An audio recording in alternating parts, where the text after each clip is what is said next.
ملاذ گڑھ کے مقام پر دو لشکر جنگ کی ابتدا کرنے کے لیے ایک دوسرے کے سامنے صفیں باندھ کر کھڑے تھے۔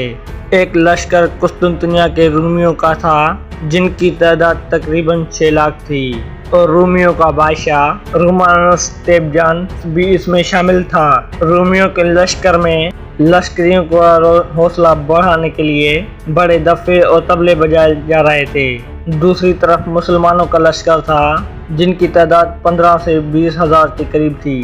مسلمان اس موقع پر بڑی بے چینی اور اضطراب کا اظہار کر رہے تھے، اس لیے کہ لشکر نے صفیں باندھ لی تھی۔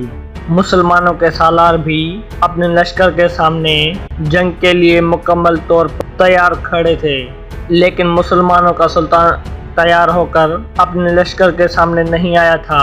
اس موقع پر مسلمانوں کے لشکر میں طرح طرح کے وسوسے اور اندیشہ کھڑا ہونے شروع ہو گئے تھے۔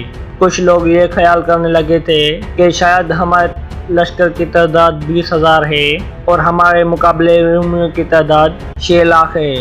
اسی بنا پر ہمارا سلطان لشکر کے سامنے نہیں آ رہا اور وہ جنگ کی ابتدا نہیں کرنا چاہتا۔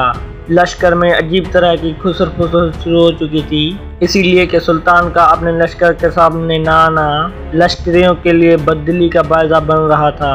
مسلمانوں کے لشکر کے سامنے جو سالار کھڑے تھے وہ بھی عجیب طرح کے کب دشمن کے سامنے دیکھتے اور کبھی پشت پر پڑاؤ کی طرف دیکھتے، کیونکہ وہ بڑی بے چینی سے اپنے سلطان کا انتظار کر رہے تھے۔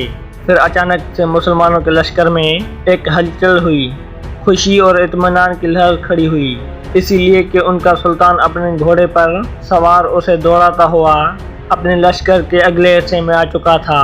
جب مسلمان سپاہیوں اور سالاروں نے اپنے سلطان کو دیکھا تو لشکر میں عجیب سی کیفیت طاری ہو گئی۔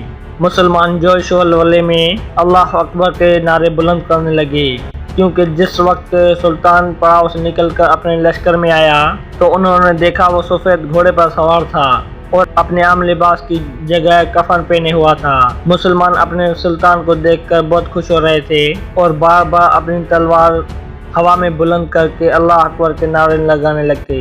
سلطان کا میدان میں کفن پہن کر آنے کا مطلب یہ تھا کہ وہ دشمن پر ثابت کرنا چاہتا تھا کہ جنگ کے میدان میں یا تو تم نہیں یا ہم نہیں۔ اپنے سلطان کو دیکھ کر مسلمانوں میں جوش و ولولہ پیدا ہوا جو تاریخ کے اوراق میں کم لشکروں میں دیکھا گیا تھا۔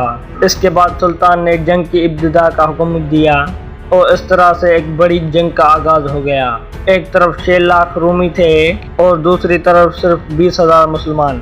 سلطان اور اس کے سپاہی بڑی بہادری سے لڑے اور دشمنوں کو واصل جہنم کرتے رہے۔ آخر کار سلطان نے اپنے 20 ہزار سپاہیوں کے ساتھ نہ صرف یہ کہ رومیوں کے 6 لاکھ روند کر شکست دی، بلکہ رومیوں کے بادشاہ ڈیبجانس کو بھی زندہ گرفتار کر لیا اور اس کے بڑے بڑے سالاروں کو بھی گرفتار کر کے قیدی بنایا گیا۔